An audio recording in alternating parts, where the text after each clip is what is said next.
Yo guys, welcome back to my channel. In this clip, I want to have a little chat about productivity hacks that I use to get the most out of my day. So a couple of things that I think are really interesting. If you're in the sort of the dev space, or you're building software, or you're working on doing a lot in your editor or on your Mac, it's really nice to have a few things in place that just really help you getting around. Like this is concept of automate everything, right? This is a really big piece. So I guess what I want to show you guys is a few things that I find really helpful and things that have made my life a lot more productive by automating, and just some of the tools that wrap that whole ecosystem of automation and productivity around in the terminal and in your editor. So diving straight into it, the first thing I want to sort of highlight here that is just awesome and everyone should know about it is Z Shell. Z Shell is number one. And it's number one on the list, and also number one. But it is really cool. So essentially, if you're more familiar with your Mac and you've been using a Mac for a while, or even if not, you might be familiar with Bash, right? And the shell. So that might be your default choice, where you go in and you just do some Bash commands and it's more than enough to get you around and whatever. That's all well and good, but Z Shell is essentially an extension on top of that that enhances the capability of your terminal and your shell. So it's really, really nice. There's a lot to it, and have a bit of a read of the repository here on GitHub. You can check it all out. The community is quite big. You can see this has 75K stars, so it's quite popular. There's a lot to it. There's a lot that it can do, but it is very simple to use. One of the most productive things about it, in my opinion, is the plugin system. It has this really nice plugin system. If you use specific things quite often, you can add these plugins, and they really, really extend the functionality of Z Shell in general. You have themes as well, like so color concepts and all these sort of different fonts and different ways to help you sort of visualize where you are and understand where you are at the terminal and all that sort of stuff. So you have these themes here that you can see. There's a whole bunch of different topics. I'll open it up here so you guys can have a look. Of course, this is my command line at the moment. I have anything to do with Git over here. I have the current directory that I'm in here, and of course I have emojis because you have to have emojis, which are just, that's just part of life. So again, it's pretty straightforward. So if I want to do something, so I have let's have a look at my Z Shell config. So here I have some aliases all set up. And again, aliases are one of those things that we'll chat about in a moment, but this is a really, really big productivity hack too. But the big thing I want to show you right here is the plugins. So one plugin that I use a lot is this Z Shell auto suggestions, and then there's this syntax highlighting. There's ones for Brew, Git, of course. There's ones for Docker and Kubernetes and all these things as well that really help you if you're working with those specific tools. So the Z Shell auto suggestion one here is one I use a lot. So if you have a look at that, so say I went, so you can already see it doing it here. So if I went AWS STS, and I can just hit up, and I have this whole command here. And the thing is, I don't even remember running this command. This was probably months ago, but I ran it once and it's stored in my Z Shell history. And as I start typing, it's doing a regular expression through my Z Shell history to find those specific things for me that I don't even remember about. So that's really nice. Like, you don't have to really remember commands so much anymore. Like if you just wrote something a while ago, you can just start typing what you think it is and then hit up, and you can also search through those things as well. So that's a really, really cool feature of it as well.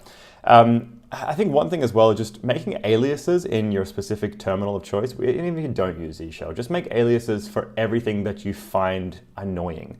So there's aliases that I use quite often. So say if I was just like doing curl Google, right?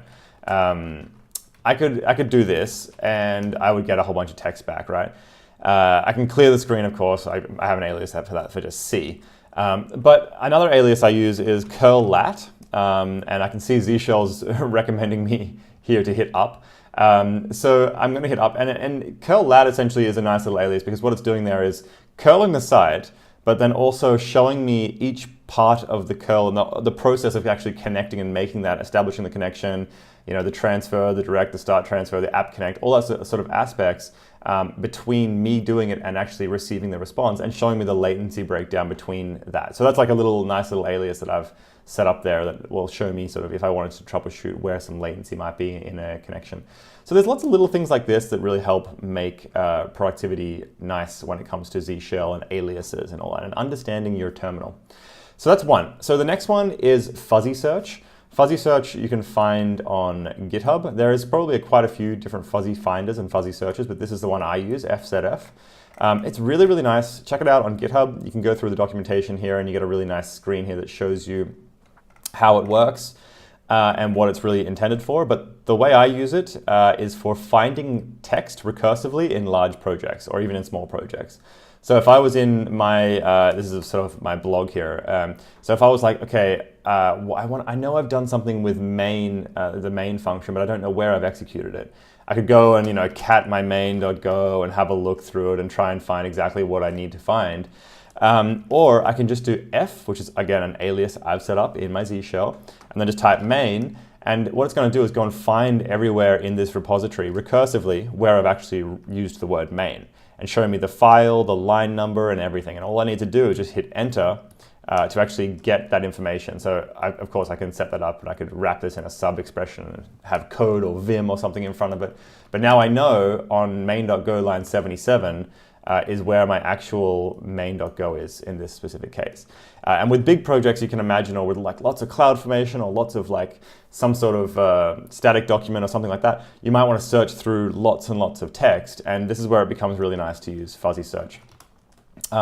So have a look at fuzzy search. That's my number 2. This is a really nice hack. It's really good because you can just use it for a lot of different things, and the more you use it, the more you sort of find different use cases for it and different little aliases that you can build to go and find something and open it, or go and find something and replace something. Or there's a whole bunch of examples about how to use it and things you can do, like different advanced things you can do.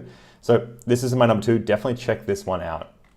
So number 3 would be understanding your editor in depth, right? So if you use VS Code or Atom or Sublime or Cloud9, those sort of editors, I would just recommend taking the time to understand the editor and its shortcuts, understand the editor and its snippets. So snippets are a really big thing that I talk about a lot and really promote the idea of. They're just, again, these are just productivity hacks, right? The first time I saw people using things in their editor, I was like blown away, like at some of the simplicity and how they were doing some of these things. Like I remember the first time I saw someone writing on multiple lines at once, like this, like writing on multiple lines. I was like, what? How do you do that? And I was like, I thought of use cases for that sort of thing straight away, because if I'd made a typo on multiple lines, I could edit it, or if I wanted to write something that was very similar on multiple lines. That's just one specific use case, but that's a lot of different things, right? I mean, if you have like a big nested JSON object or whatever, and you need to sort of collapse it, there's key bindings for collapsing and indenting, there's key bindings for replacing certain things with regular expressions. There's just a lot of things in whichever editor you use that it's really worth understanding it. And it might sound like an obvious thing, but I've seen a lot of people just sort of not really take the time to invest in learning the key bindings and the snippet system and stuff like that. I have of course used the snippet system quite a lot and the autocomplete aspect. So if I wanted to bring something up in a user configuration snippet, I could just sort of say in here, I can just say bring up my snippets. So that's going to be command here, and then you have your configure user snippets, and then you have your languages. So if I wanted to do something in YAML, I can build these in here. And I have a whole bunch of CloudFormation things that I know that I'm going to need at some point. So I have them in here, and I can just sort of bring them up as snippets at any point in time. This is really, really handy to do. Because sometimes you don't want to write a whole bunch of CloudFormation yourself. You just know you're going to need something and you want to edit it in a small way. So you can build a like YAML.json snippet and then distribute it out to your team or your company and say, look, like we have this nice autocomplete aspect with snippets. All you have to do is type the first little thing of what you want and you'll get the resource that you need, right? That's a big, big productivity hack for teams and everything. If you have a standardized way of building things, it's great to have documentation where people can go and copy and paste things, but it's also amazing if you have your own snippets that you distribute around internally and people can use them. And that brings everyone on the same page about editors and configs and rules and linting and all that sort of stuff as well. So that's number 3. I think just focus on your editor of choice. It doesn't have to be every editor, just understand one in depth and understand the key bindings and snippet system. So the 4th thing and the last thing that has really helped me a lot to keep organized and just a bit of a productivity hack in general is having a whiteboard in your study or wherever you are at your work. I mean, in the tech industry and especially in the development space and the ops side of things, we use whiteboards a lot for diagramming architectures, for explaining things, traffic flow, all that sort of stuff. So we're used to the idea of having a whiteboard and having a discussion around a whiteboard with our colleagues to just draw stuff up. having a whiteboard at home is amazing. I have one here in my study that I use all the time for drawing things, for writing things down, reminders, days of the week, what I'm planning on doing or where I'm planning on being in the country or wherever at that point in time. And then also like lists of things to help me remind myself. Like I want to make a clip talking about TypeScript. I want to build on my own blog. You know, I want to talk about productivity hacks. These sort of things, you know, having that structure by having a whiteboard and sort of following it and having it there, it's really, really nice. So definitely I recommend checking out, just grabbing a whiteboard online somewhere and just hammering it to your wall and getting some markers and a cleaner. It's really, really nice. So that's pretty much it, guys. Just those 4 things that just popped into my mind, and I was like, I really want to share these productivity hacks because I get a lot out of them. So it's Z Shell for just, you know, really loving your terminal and understanding what you're doing in the plugin system. Fuzzy Search, check that out. It's just really awesome for finding text in large projects and finding your way around things. The editor configs, editor snippets, editor aliases, key bindings, understanding your editor is big, and of course the whiteboard. So that's it, guys. Until the next clip. Peace.